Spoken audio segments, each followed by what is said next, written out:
nje le verse bazalwane kube sesiqedile ilokhu uNkulunkulu abefuna sikwenza usuku lanamuhla encwadi yamaHebheru that is chapter 12 inkonzo yabo mama bazalwane kodwa uNkulunkulu abefuna ibe so bazalwane verse 22 wakhona nje verse 22 kodwa nize entabeni yaseSiyoni awumenje kancane mama uyabona la ngathi bekune question ukuthi kahle kahle njengoba abazalwane beqoqene belapha besekuphi bazalwane hallelujah because siningi indawo lapha abantu baqoqana khona babe khona kodwa egcineni bangazi ukuthi besekuphi bazalwane yes Jesus so incwadi yamaHebheru bazalwane seyiyacacisa ithi kodwa nize qhubeka mama nize entabeni yaseSiyoni nasemzini number 1 lithi iBhayibheli size entabeni yakuphi bazalwane yaseSiyoni qhubeka mama nasemzini kaNkulunkulu ophilayo njengoba silapha bazalwane size emzini kaNkulunkulu onjani bazalwane ophilayo haleluya uma ngabe silapha sizokhonza bazalwane sizokhonza uNkulunkulu ophilayo andelithi iBhayibheli ke uma ngabe silapha sisemzini yebo kaNkulunkulu ophilayo angithi kudala ukhonza boNkulunkulu abangaphili but thanks God ukuthi osukwini lanamuhla bazalwane uze emzini kaNkulunkulu onjani bazalwane ophilayo uqhubeka mama ngishumayeli qhubeka mama eJerusalema lasezulwini mana ke mama naseJerusalema lasezulwini yes Lord kusemzini kaNkulunkulu ophilayo labazalwane nakuphi khona abazalwane naseJerusalema not a normal Jerusalem lasemhlabeni kodwa kuleli esize kulo bazalwane yileli elasezulwini nasezigidigidini zezingelosi nasezigidigidini zali bazalwane awu Jesu njengoba silapha bazalwane phakathi kwethu njengoba sisemzini kaNkulunkulu lithi iBhayibheli ke kunezigidigidi bazalwane zazingilosi bangcwele haleluya qhubeka mama nasebandleni lamazibulo qhubeka mama abhaliwe ezulwini haleluya nasebandleni lamazibulo abhaliwe ezulwini awuthokozelani ukulotshwa kwamagama enu nasebandleni lamazibulo alotshiwe encwadini yokuphila uma ngabe ukhona kule ndawo bazalwane usendaweni eright negama lakho bazalwane lithi iBhayibheli ke lilotshiwe ezulwini bangcwele ngamanye amazwi uyaziwa lapha usemhlabeni kanti nasezulwini uyaziwa bezulu bazalwane ngoba igama lakho is in the book of life ngisho uma ngabe ulala uze khona bazalwane qhubeka manje nakuNkulunkulu umahluleli wabo bonke hayi bazalwane uma ngabe uze la awuzanga kumuntu kodwa uze kubani bazalwane umahluleli wabantu bonke hayi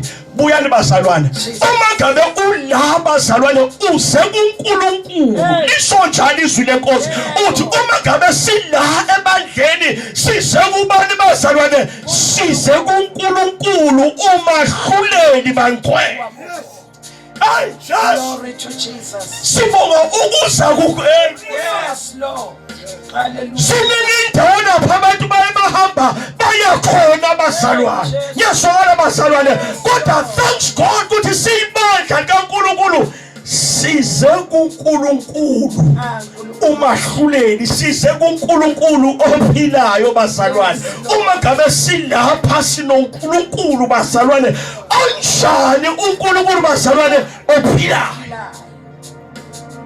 qhubeka mama nakuyo imimoya yabalungileyo abaphelelisiweyo nakuyo imimoya yabalungileyo abanjani bazalwane abaphelelisiwe uma ngabe solapheleliswa ngamanye amazwi impilo yakho ayibe sebukhoneni bukaNkulunkulu pheleliswa ingqondo yakho ayipheleliswe ebukhoneni bukaNkulunkulu inhliziyo yakho ayipheleliswe ebukhoneni bukaNkulunkulu umzimba wakho uphila awupheleliswe ebukhoneni bukaNkulunkulu. Jesus. Qhubeka mama.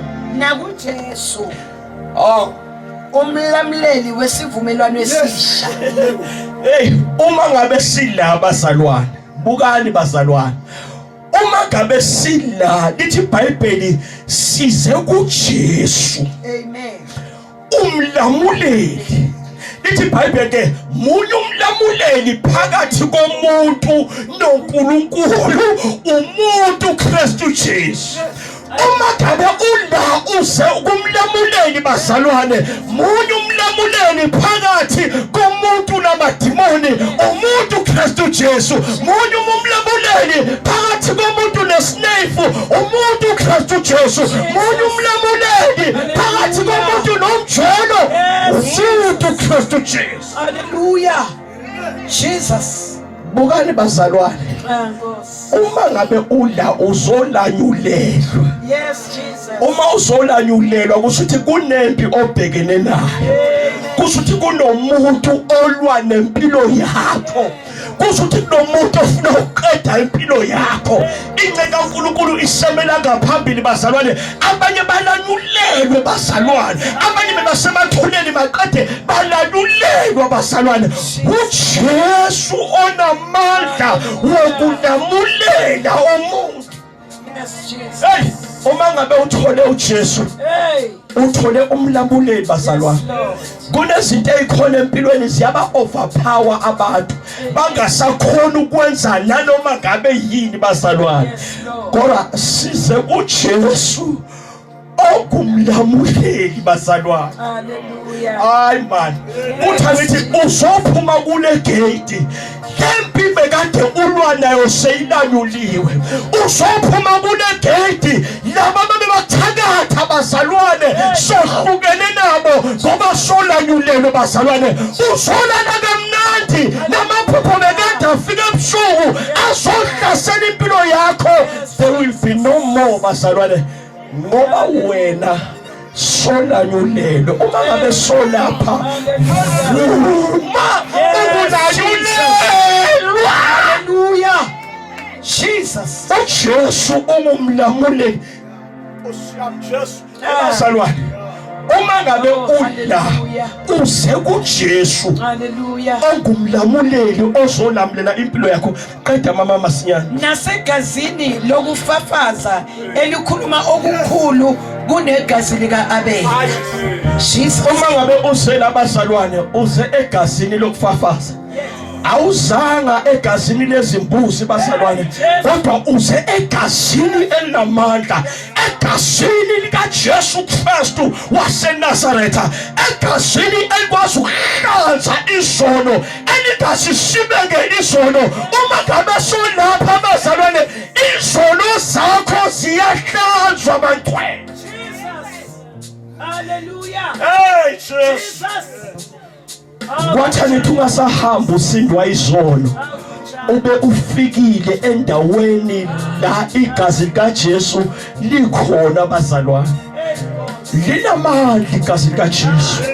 Lithi iBhayibheli nabo uqobo lwabo bamnqoba ngezwi lobufakazi. Haleluya. Nangegazi likaJesu lithi abakuthandanga ukuphila kwabo kwaze kwaba sekufeni. Uma ngabe ula bazalwane, uma ngabe ula bazalwane, uze egazini likaJesu Kristu. Uma ngabe ulapha ngcwele, vumela impilo yakho ikhafwe igazi likaJesu Kristu waseNazaretha. Uma ngabe ulapha bazalwane, kunagazi namandla alingakunqobela, vumela igazi likaJesu Kristu likunqobele. Size egazini likaJesu. Yila size khona bazalwane. Cha, bengifuna ukusho nje ukuthi yila size khona. Haleluya. Uma uqala lapha ukuthi nize yila size khona ebukhoneni bikaNkulunkulu egameni likaJesu Kristu waseNazaretha. Hallelujah. Sikhulekele mama egameni likaJesu.